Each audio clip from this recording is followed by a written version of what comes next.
What motivated me to start Gas Digital? The industry hated me, and I'm an unlikable son of a. Skanks Productions! Skanks Productions! Skanks Productions! Skanks Productions! Skanks Productions! Hello, this is Brendan with Goose Productions, and we're sitting here with Louis J. Gomez.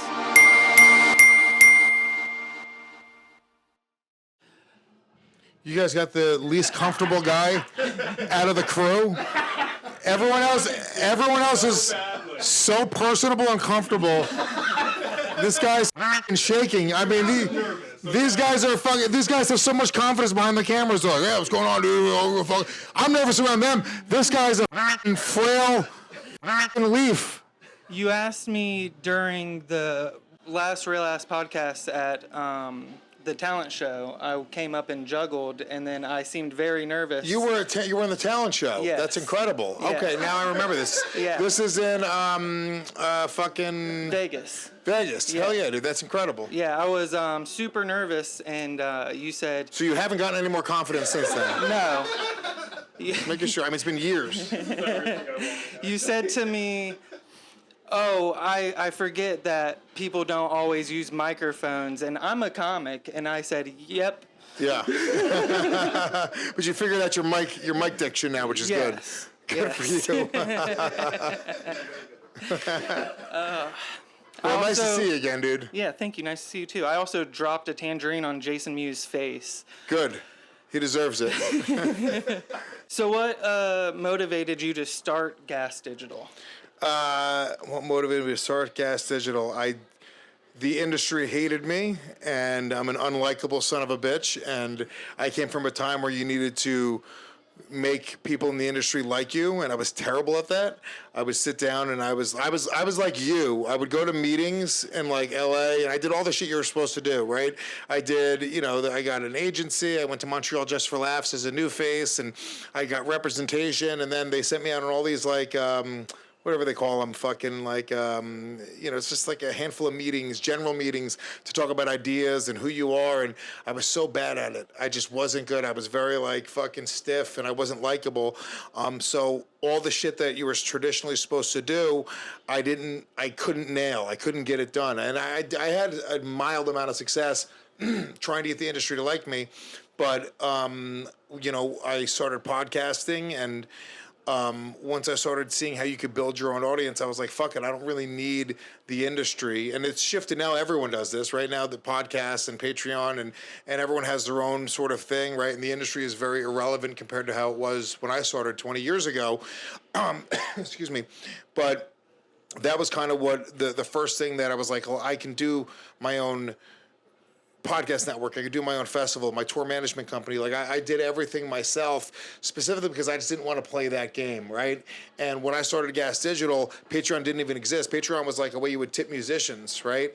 And I remember I was on a podcast network called Stand Up New York Labs, and I had the Real Ass Podcast at the time, had 2,000 downloads an episode, which was, a very, very low number in the grand scheme of things. And I asked them, I was like, well, how do I get money on this podcast? I'm going to start making cash. And they were like, well, you need like 50,000 downloads an episode before we can start talking to advertisers.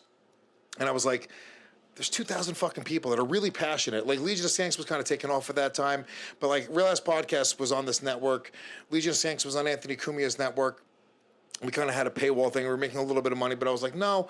I was like, 2,000 people is a lot of people. I was like, if I was in a parking lot and there was 2,000 people showing up every week, they would send in the fucking National Guard. They were like, what is going on with this guy? It was like, there's something about that. And they were really this passionate core group of people that were the seed of something bigger.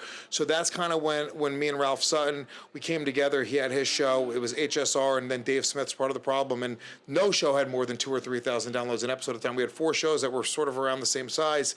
And we said, we think we can get people to subscribe to exclusive content, pre-release, the uncensored versions. So we were really, really early. This is a decade ago, really early in creating sort of paywalled content. And that's kind of where it all started.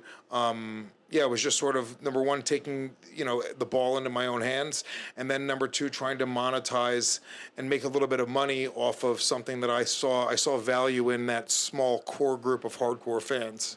So instead of bending on your style of comedy, you chose to just create your own platform. Yeah, and I tried to do all that, dude. I did Last Comic Standing, and I got through the process of going on Conan and Late Night a few times, very close to getting it, and they would give you notes, and they would tell you to come back and to change one joke, change this joke, and I just wasn't getting a real success with that, and just trying to be clean and trying to develop my life story into a TV show. That was the old school way of doing things.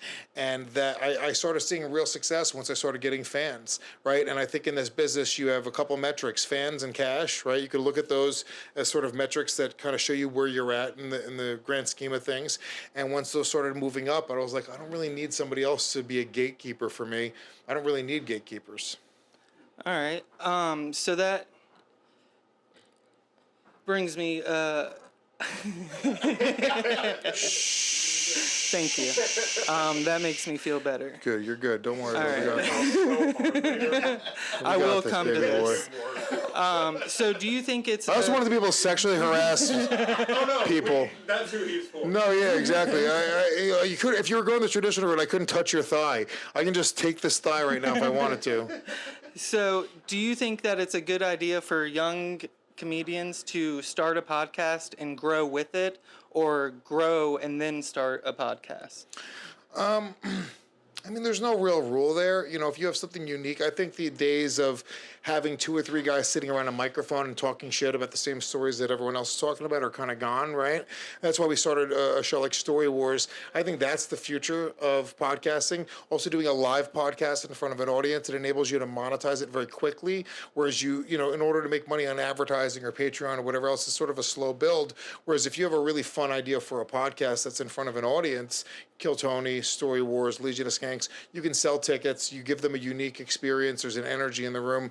So I think we're going to start seeing more of those types of podcasts come out. But yeah, once again, it's more than anything else, it's about you being excited and putting an energy into something, and the audience will follow that energy. And if you're excited a lot, the sort of the aloof, like, oh, we're just 3 guys talking shit about fucking... the Epstein files or whatever. Like, everyone has those conversations. I think unless you're sort of grandfathered into sort of, having an audience already, if you're big comics can still do it, but if you're a young comic, I think you need to have more of a unique angle. And I think it's easy to stand out because there's 1,000 comics where there's just a few dudes talking shit. There's very few podcasts that are like actually unique and that actually have something to offer that's very different. And if you do something that's different, it will stand up, it will stand out, and it will resonate.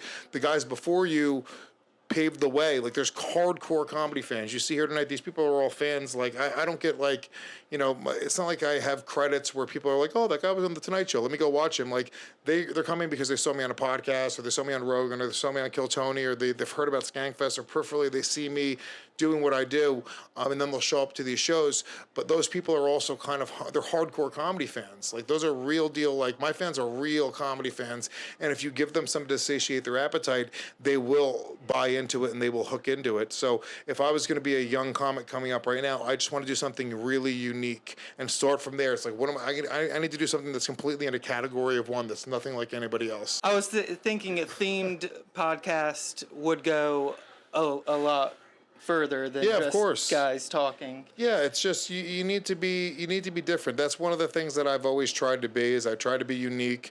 You might love me, you might hate me. More than likely, if you see me a couple times, you're going to remember me. I just chip away at people. I'm so unlikable. People are like, I fucking hate that guy at first. And then, like, a month later, they're like, all right, I kind of get why some people like him. And then a year later, they're fucking wearing a Real Ass Podcast t-shirt and holding up a, double points foam finger and fucking, So I have a different method of doing things. But yeah, I think you need to just try to find something that nobody else is doing and that will resonate.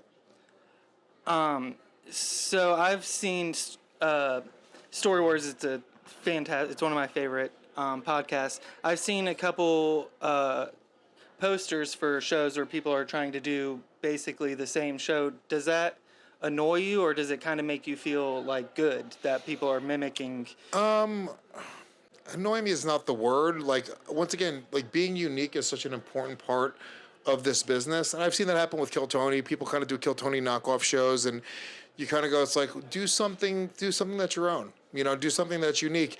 It's gonna, you can emulate these things, but the reality is, like, it's only gonna go so far. There's a ceiling for trying to replicate something that somebody else has done, and I personally wouldn't put effort and energy into doing something that somebody else has already done.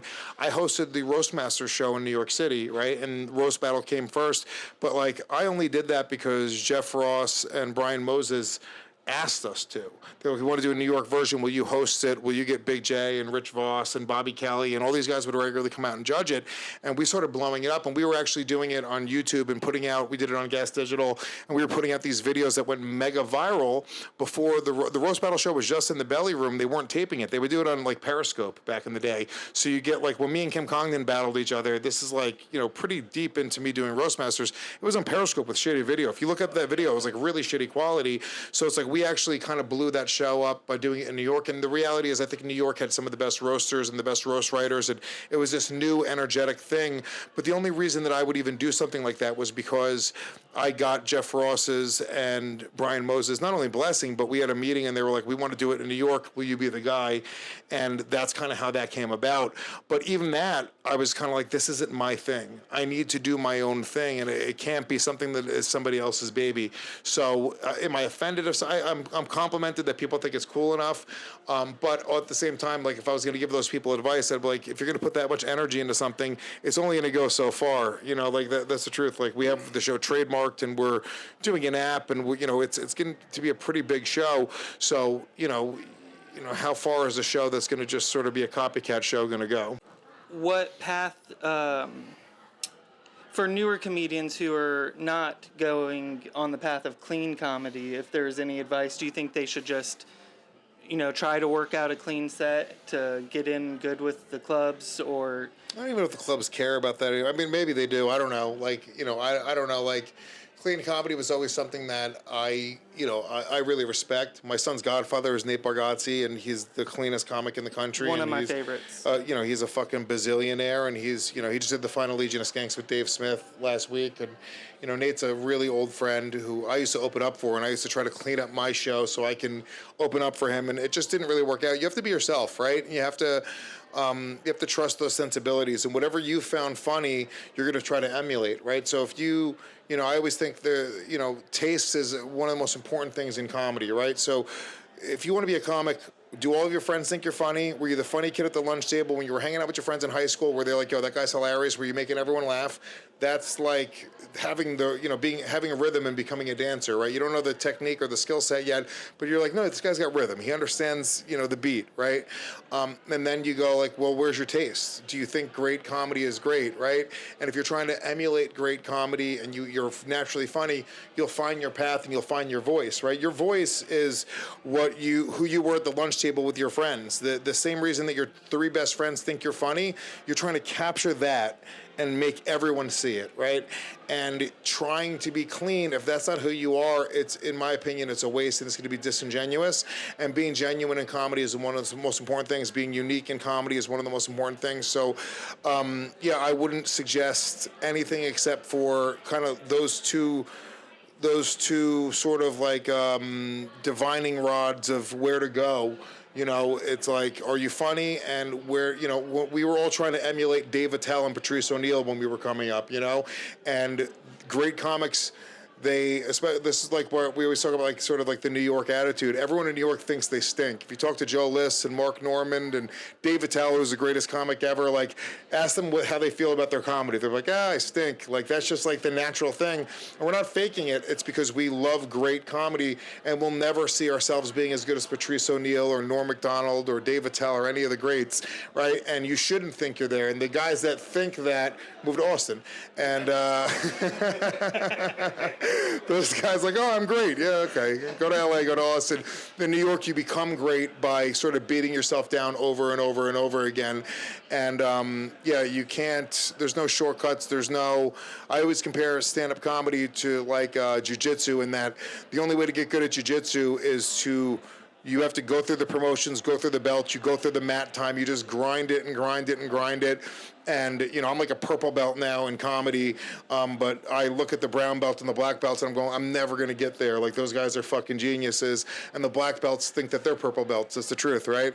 And so, yeah, I think that, you know, clean, dirty, whatever it is, if you love guys like Jim Gaffigan and Nate Bargatze and, you know, Brian Regan, it's like, yeah, and that's where you're like, those are the ones I love, you could probably have an easier path. Like, my son recently told me he wants to do comedy. He's 13 years old, and he loves those guys. He also loves Louis C.K., and a lot of dirty comics as well. But those are the ones that really resonate with him. And I was like, look, if you ever want to do comedy, I was like, then be clean. I was like, if you can be like balls out funny and be clean, there's a path to making a lot of money.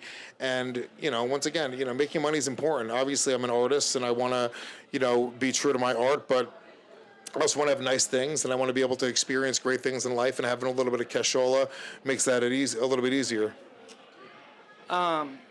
I think Nate Bargatze is one of the best comedians. He's one of my favorite comedians. But I personally wouldn't say I don't think I'm very clean.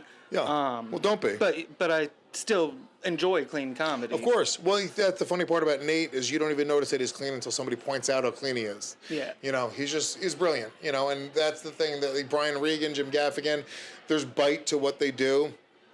They just don't say swear words. Their content is sort of lives in a different sphere, but it's not they're not trying to do anything. That's just always who Nate was. Yeah.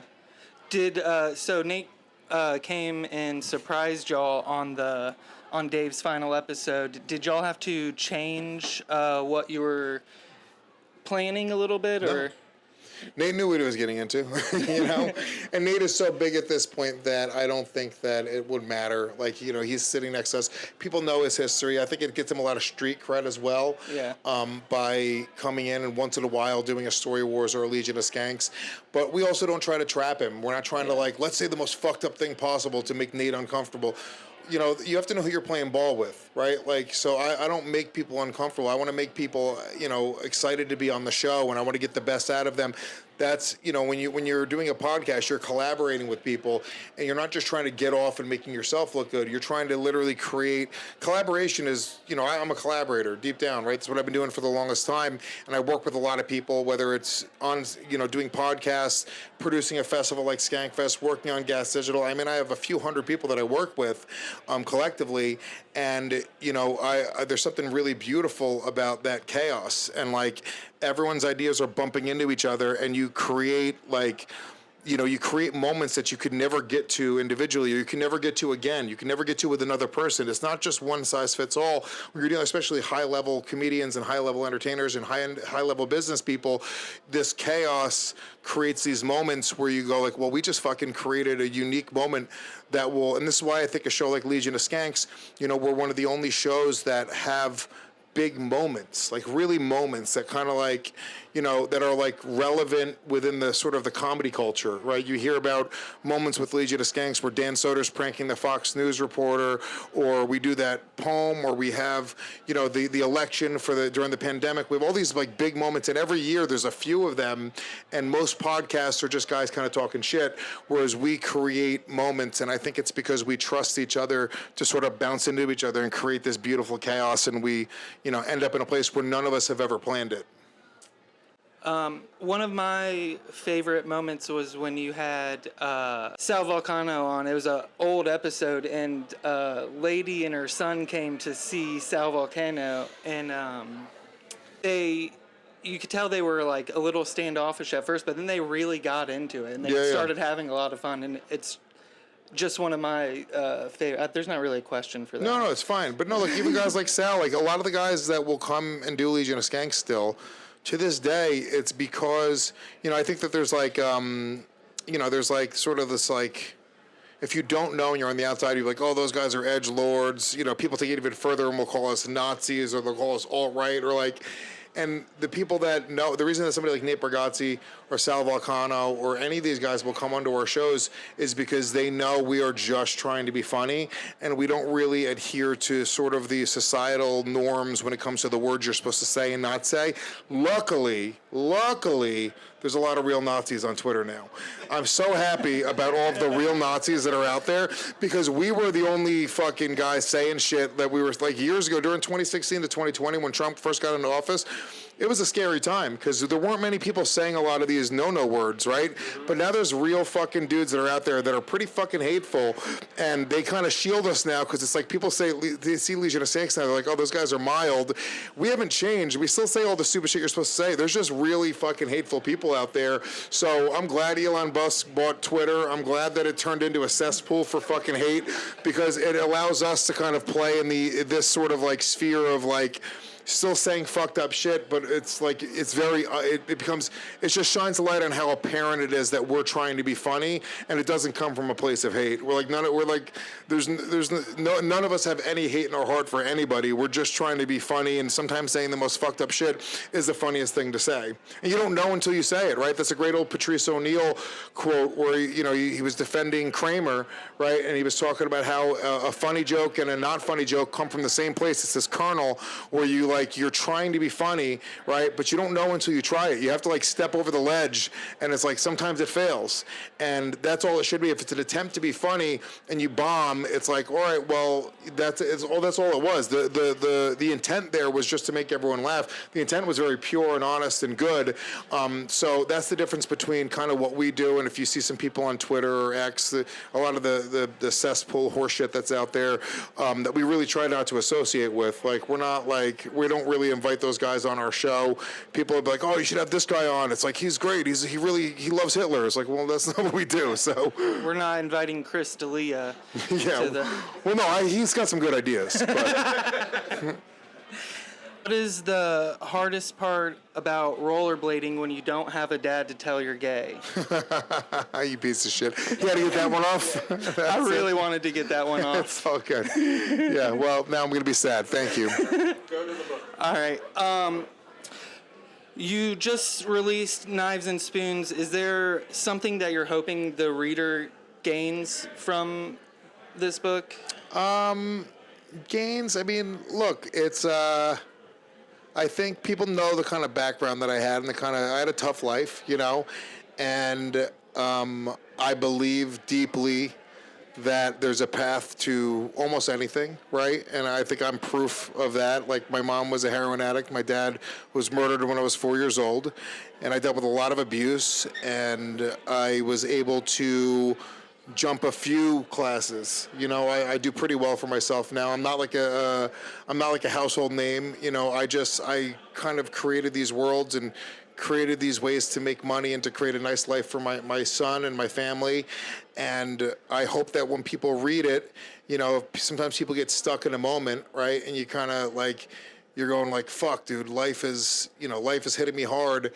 You're a few decisions away. Everyone's a few decisions away from fucking correcting that ship and putting it on a path where you could have everything you've ever wanted. I mean, really, I really deeply believe anything. There's a path to anything. If you want to have $1 million in the bank at the end of the year, there's a path to that. It's a series of decisions. It's yeses and nos, lefts and rights.